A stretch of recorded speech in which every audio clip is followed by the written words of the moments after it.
Cursed dolls.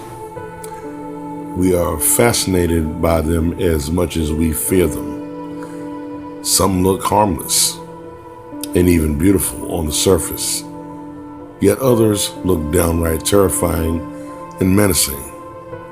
But where did this come from?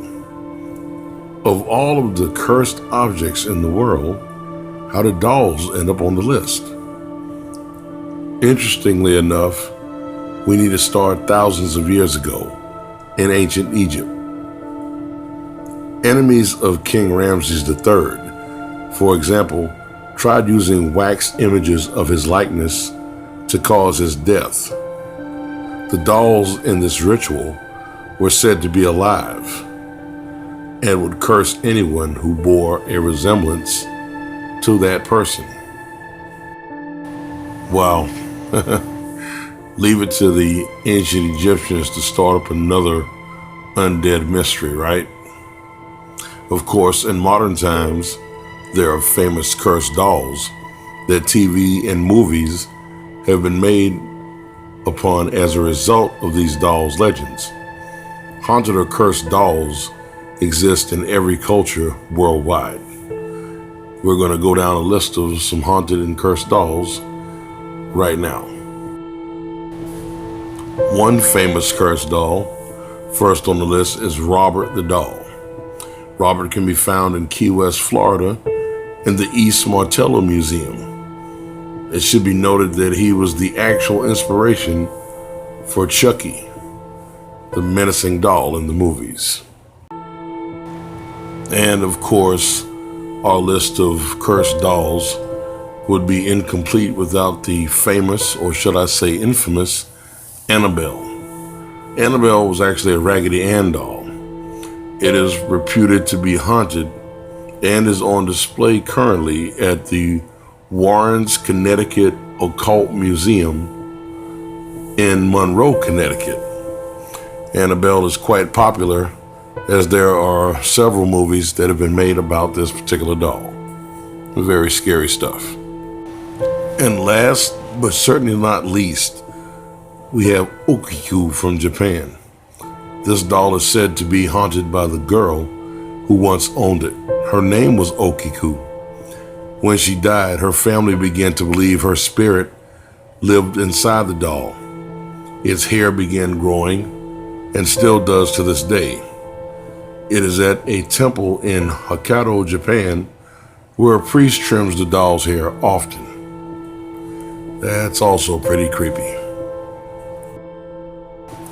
So, why do we perceive dolls as creepy? What is the psychology behind this? Well, some psychologists believe it lies with knowing something may be dangerous, yet you're not really sure about it. Well, one thing I myself am sure about, ladies and gentlemen, no dolls in my house. And before you buy a doll for Christmas, I warn you to be careful, or the next horror film may be your life story.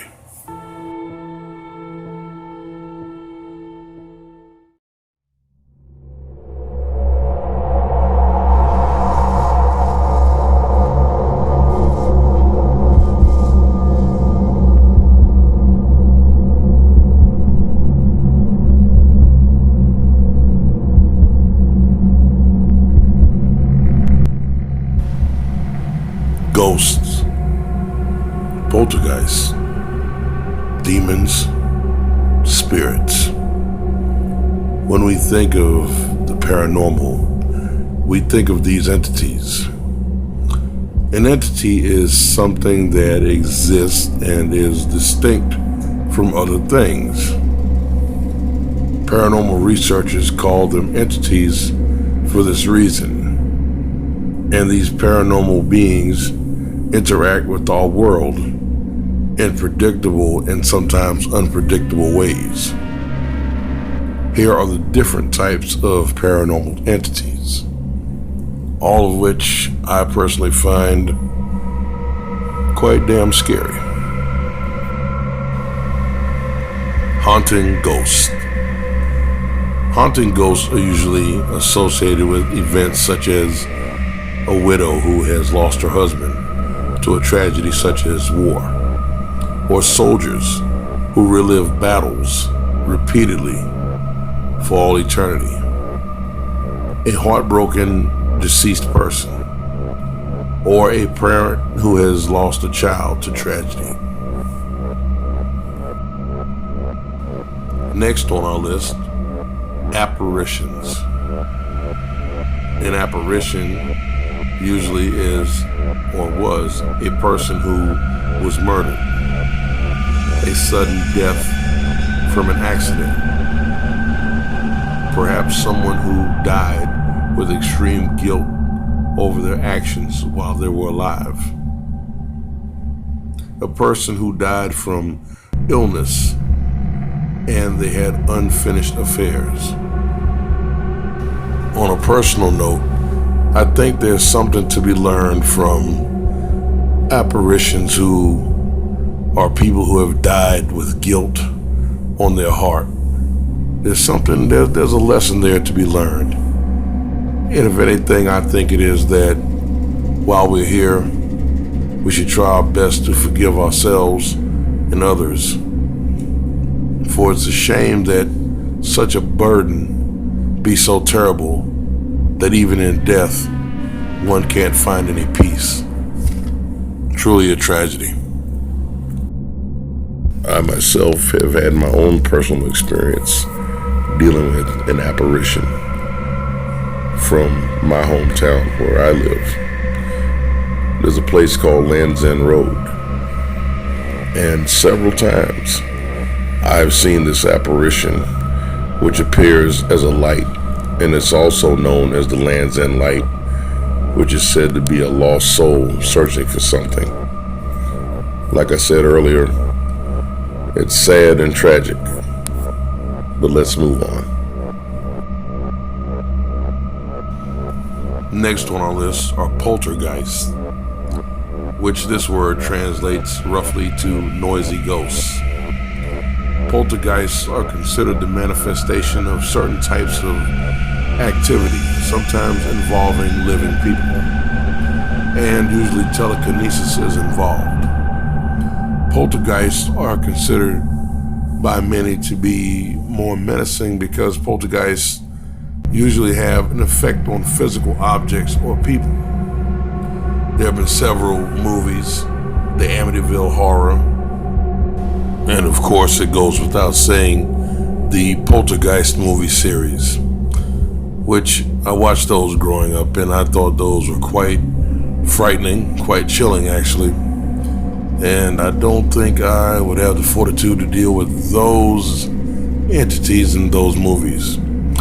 Incidentally, those movies were also cursed, as the cast and crew members experienced personal tragedies associated with the movie.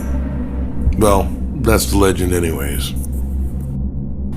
Next, and on a more pleasant note, angels.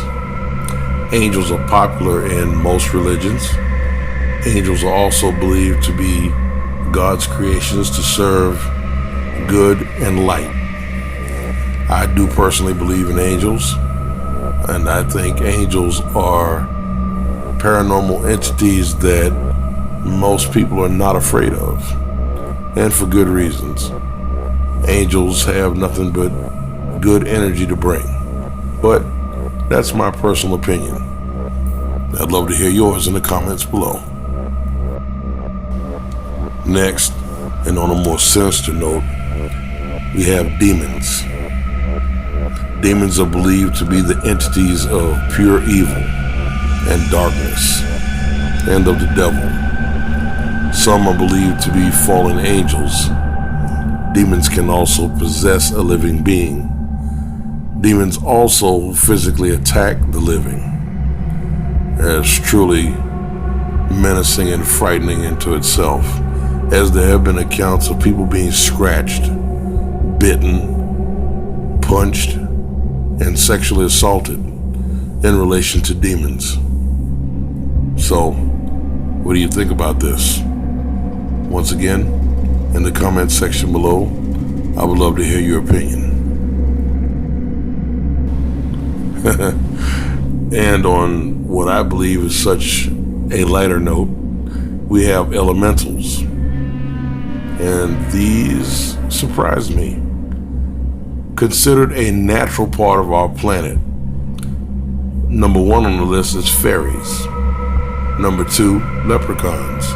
Number 3, divas. Well, not to be confused with Patti LaBelle. She is a diva, but that's not the diva we're talking about.